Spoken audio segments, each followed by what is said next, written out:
Alors, bonjour et bienvenue sur cette quatrième vidéo de Dieudonné et Alain Soral. J'avais dit que j'en ferais 3, j'en fais 4. Tant pis, je vais parler cette fois-ci de la liberté d'expression. Question qui est importante et qui est même très présente dans le débat sur Dieudonné et Alain Soral. Et c'est pour ça que je vais essayer d'amener quelques points. Alors, on va commencer d'abord à parler de justement besoin de parler de liberté d'expression chez les partisans de Dieudonné et de Soral. Ensuite, on parlera de la question de l'humour. Est-ce qu'on peut tout dire, ce genre de choses. Et enfin, on parlera de la question de la censure. Alors, ce qui est assez intéressant en fait quand on parle de Dieudonné et d'Alain Soral, c'est que ils revendiquent un droit à la liberté d'expression. Et ils ont raison. Tout le monde a le droit à la liberté d'expression. Ce qui est étonnant, c'est quand on regarde les autres partis, les partis du centre, tels que le PS, le MoDem ou l'UMP, ne cherchent pas à revendiquer cette liberté d'expression. Peut-être parce qu'ils peuvent dire tout ce qu'ils veulent et qu'ils n'ont pas de soucis. Pour marquer d'abord que l'extrême droite est les seuls partis qui demandent vraiment cette liberté d'expression. Les partis centristes, on ne va pas en parler, mais il n'y a pas besoin, ils n'ont pas vraiment besoin d'avoir plus de liberté d'expression. Les partis d'extrême gauche, eux, ne demandent pas forcément plus de liberté d'expression parce qu'ils peuvent tout dire. Alors, ce qu'ils demandent en général, c'est d'avoir dans les médias, les grands médias, une ligne moins engagée, avec un point de vue moins fort.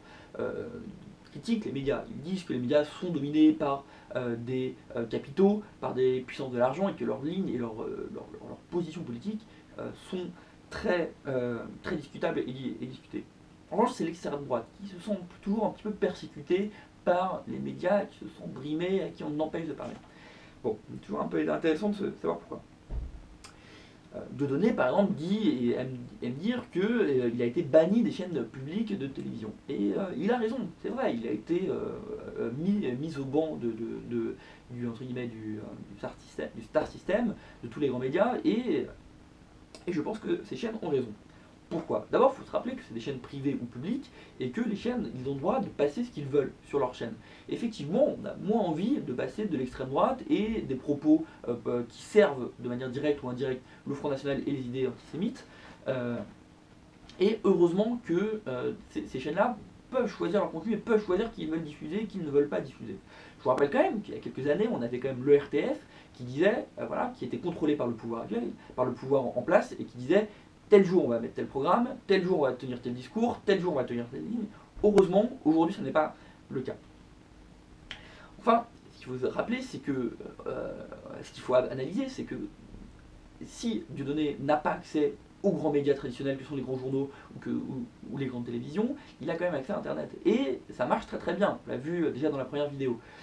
Petit parallèle, dans les années 30, les ligues fâcheuses, les ligues d'extrême droite, que ce soit la Croix de Feu, Action Française, ce genre de choses, avaient des journaux qui se vendaient extrêmement bien.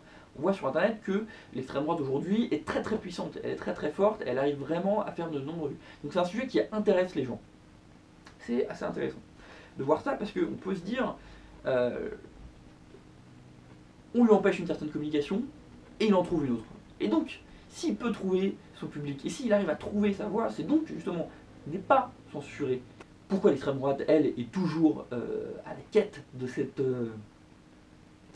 liberté d'expression? Parce qu'effectivement, il y a des lois qui ont été pensées entre guillemets contre elle. On n'a plus le droit de nier l'existence des changeurs à gaz. On peut être pour, on peut être contre, mais c'est comme ça, c'est la loi. On n'a pas le droit de faire de l'appel à la haine raciale, et c'est ainsi. Effectivement, ce sont des lois qui embêtent l'extrême droite. Ça a été pensé par la gauche et ça a été fait pour diminuer la portée de ces groupes-là. Et ça a été efficace. Dans les années 80, le nombre de groupuscules d'extrême droite et néo-nazis a diminué grâce à ces lois-là.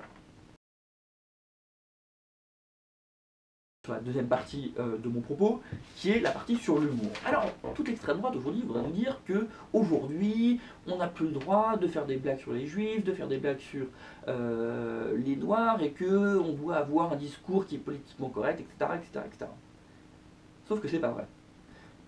Meilleur exemple, premier exemple, on va dire, Jamel Debbouze. Jamel Debbouze, quand il parle de sa famille, quand il parle de sa condition, il est l'arabe de banlieue et il se moque de cet arabe de banlieue. Et du coup, il tient un discours qui est discriminatoire et discriminant.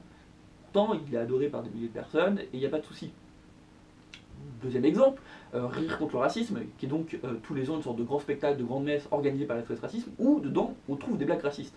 Et c'est très drôle, et SOS Racisme ne porte pas plainte contre lui-même pour toutes ces blagues racistes. troisième exemple, OSS 117, rien ne répond plus, où il y a un nombre de blagues antisémites incroyables, de blagues antiféministes et anti-politiquement correctes, entre guillemets, qui passent. Comment ça se fait qu'on ait Jean Dujardin, qui a été récompensé à des milliers de fois, qui se permet de faire autant de blagues antisémites et anti-système, comme aime le dire l'extrême droite, et qui a été récompensé par de nombreux prix, par de nombreux trucs, alors que Dieudonné ne l'est pas. Et bien on en revient à la question du contexte. C'est ce que je vous disais dans la vidéo 2, c'est que le contexte est primordial. Jean Dujardin, lui, n'a pas de groupe, il n'est pas lié à des groupes d'extrême droite, il n'est pas dans un contexte d'incitation ou de lien direct ou indirect avec l'extrême droite. On peut le voir différemment. Quand on réfléchit à Brice Hortefeux, qui a été un ancien ministre, et quand il a fait sa blague sur les Auvergnats, il a été condamné par la justice.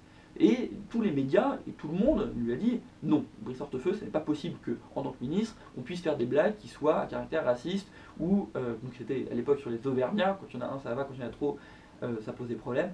Voilà. Brice Hortefeux, comme Dieudonné, ils sont dans un contexte politique donné. Ils fréquentent des gens, ils sont proches de certains groupes, et ils véhiculent des idées qui servent avant tout à ces groupes-là.